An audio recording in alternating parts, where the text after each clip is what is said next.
आज मैं जिस तरीके से गिरी हूँ, मुझे डर इस बात का नहीं था कि मेरी हड्डियाँ टूट गई होंगी। मुझे टेंशन इस बात की हो रही थी कि मेरी टाइल्स ना टूट जाए। टाइल्स बड़ी महंगी पड़ती है और हड्डियों का क्या है, वो तो मैं सिकाई करके भी ठीक कर लूँगी। जब मैं अपनी छत पे गिरी, पड़ोसी की छत से बच्चा मुझे देख रहा था और हंसने लगा, और मेरे गिरने की आवाज़ सुन के कुछ कबूतर थे जो डर गए थे।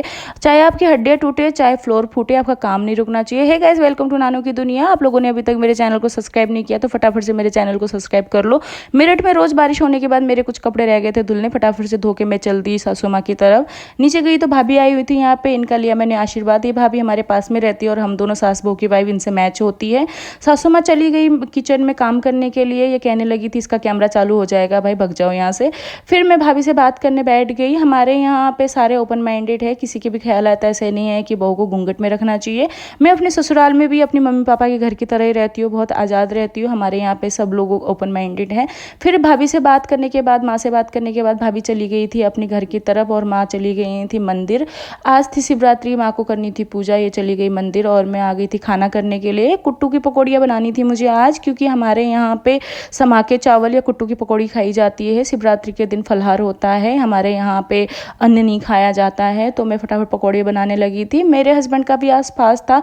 हस्बैंड फास्ट रहते हैं तो बड़ा मुश्किल हो जाता है दिन काटना, उन्हें 10 बार भूख लगती है। तो मैंने पहले उनको ही खिलाया पकौड़ी बना के, और मैं काम करूँ और मेरा बेटा मुझे परेशान ना करे, ऐसा तो हो ही नहीं सकता। ये बच्चा तो मुझे तंग कर ही रहा था, फिर से ऊपर से आ गए थे मेरे 2 बच्चे। और आज था व्रत और इनके बाल ना उड़ जाए खाने में, इसलिए इनको हमने ऊपर भेज दिया था। और अंगद का फिर रोना धोना स्टार्ट हो गया था बच्चों को ऊपर ज़्यादा देख के।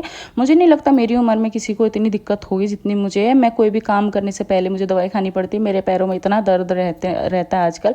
आप लोगों को अगर पैर में दर्द रहता है तो भाई मुझे बताओ, या मैं एक लौती हूँ जिसके पैरों में इतना दर्द रहने लगा है।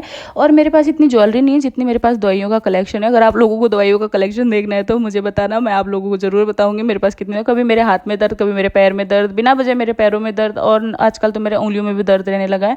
मैं दवाइयाँ खाऊं और मेरा बेटा दवाइयाँ ना मांगे, ऐसा तो हो ही नहीं सकता। फिर इसको मैंने दी कैल्शियम की गोली, क्योंकि ये भी दवाई मांग रहा था। गाइस, अगर आपके घर में भी बच्चे हैं और वो भी इस तरीके के मुंह बनाते तो प्लीज़ मुझे बताना भाई, ये नॉर्मल है या अब नॉर्मल है। क्योंकि मैं तो इस बच्चे को समझ नहीं पा रही हूँ, ये इतने मुंह बनाता है। अगर इसको मम्मी भी कहना होगा ना तो ये 100 तरीके के मुंह बना के मुझे दिखाएगा, जो कि मेरे समझ से परे होती है कि ये इस तरीके के मुंह बना क्यों रहा है। और ये मुझे पूरी तरीके से तंग कर रहा था रसोई में, क्योंकि मैं खाना बना रही थी और ये किचन में ना आए, ऐसा हो ही नहीं सकता। ये मुझे तंग कर ही रहा था कि इसकी दादी आ गई नीचे से, और जब इसकी दादी आ जाती तो ये फिर हमें पहचानना मना कर देता है कि हमें पहचानता ही नहीं, हमें जानता ही नहीं है। दादी बुआ बाबा आ जाए तो ये हमें पहचानने से इनकार कर देता है। और उसके बाद मैंने खिलाया सासू माँ को पकौड़ियाँ और हस्बैंड को। ऐसा नहीं कि सासू माँ बना के हमें नहीं खिलाती। आप लोगों को लगता हो कितनी संस्कारी बहू है, अपनी सास ससुर को खिलाती है, ऐसा नहीं है। सासू माँ भी हमें बना के पूरा खिलाती है। जैसे कि मैंने कहा, मैं अपने घर में भी अपनी मम्मी पापा के घर की तरह ही रहती हूँ। मेरे घर में ऐसा कुछ नहीं है कि बहू ही काम करेगी सास नहीं करती है। माँ भी बना के खिलाती है, इवन माँ मेरे से भी ज़्यादा अच्छा खाना बनाती है। और अगर आज मैं कुछ भी खाना बनाती हूँ तो मैं माँ से ही सीखी हूँ, क्योंकि जब मैं शादी होके आई थी इस घर में तो मुझे बनाना नहीं आता था खाना वाना कुछ ज़्यादा। तो ये जो पकौड़ियाँ बनाई थी आज मैंने कुट्टू की, वो भी मैंने माँ से ही सीखी थी, क्योंकि मुझे आती नहीं थी पहले। और सासू माँ ने खाना खाया और इनको मंदिर जाना था, ये पूजा करके आ गई थी, लेकिन कीर्तन था मंदिर में तो इनको दोबारा कीर्तन के लिए जाना था। पूजा करके आई थी, खाना खा के फिर कीर्तन के लिए जाना था इन्हें, क्योंकि सुबह से ये भूखी थी। तो सासू माँ कहने लगी थी खाओ पियो खिसको, तो ये खिसक गई सचमुच में और ये निकल गई। और सासू माँ गई और अंगद परेशान ना करे, ऐसा तो हो ही नहीं सकता, क्योंकि वो चली गई तो इसकी मनमर्जी स्टार्ट हो गई थी फिर से। ये पानी को कह रहा था मैं पानी नहीं पी रहा हूँ, मैं चाय पी रहा हूँ, चाय। और ये एक बात को 10 बार बताता है हमें, मम्मी सुनो मैं चाय पी रहा हूँ। फिर मैंने इसे खिलाया खाना, क्योंकि ये 2 बजे खाना खा के सो गया था और बज चुके थे 6। मैंने इसे खाना खिलाया और फिर ये अपने पापा के पास जाके मेरी कंप्लेन करने लगा कि मम्मी ने मारा। इसके हर टाइम इसके मूड स्विंग चल रहे हैं आजकल। फिर मैं इसे लेके चली गई नीचे। नीचे ये हमारी पड़ोस में आंटी हैं, बहुत प्यारी आंटी जी। और आजकल ना सबको पता चलने लगा है कि नानुष्का ब्लॉगिंग करती है, तो हर कोई अपना हुलिया ठीक करने लग जाता है जल्दी से। ये बच्चा है, भाभी का बेटा है पड़ोस में, ये कहने लगा था चाची मैंने आपकी ब्लॉगिंग देखी थी, आपकी वीडियो देखी थी, मेरे को बड़ी खुशी हो रही है, लोग मुझे पहचानने लगे। Oh my God. की तबीयत कुछ दिनों से ठीक नहीं थी, तो मैं यहाँ पे अंकल जी के पास लेके आ गई थी झाड़ फूक कराने के लिए। मेरे घर के पास में रहते हैं, मैं कोई अंधविश्वासी लड़की नहीं हूँ।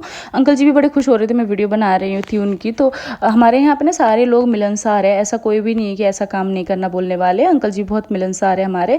फिर अंगद को लेके आ गई थी मैं पार्क में। अंगद आज दोपहर को पार्क में आया था, तो उसे फिर से पार्क में आना था शाम के टाइम में भी। और ये दोपहर में अपने बाबा के साथ आया था, तो यहाँ पे इसने कुछ फिश पकड़ना खेला होगा, तो दोबारा से वही गेम खेलना था उसे। और फिर मैंने अपने ससुर जी को बोला आप मेरी वीडियो बना दो, मैं कुछ अपने इंस्टाग्राम के लिए वीडियो बना लेती हूँ। मैं इंस्टाग्राम पे फ़नी वीडियोस पोस्ट करती हूँ। इंस्टाग्राम अकाउंट मेरा नानू सुमित गर्ग करके, आप लोग जाके चेकआउट कर सकते हो।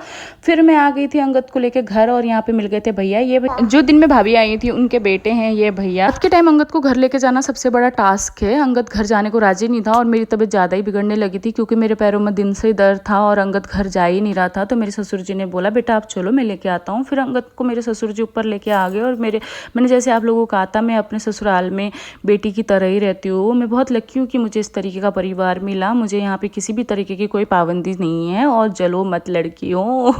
फिर मेरे ससुर जी ने कहा कि आप बैठो, बोलो तो चाय बना दूँ। मैंने कहा नहीं मुझे चाय नहीं पीनी। तो मेरे ससुर जी कहने लगे मैं शिकंजी बना देता हूँ।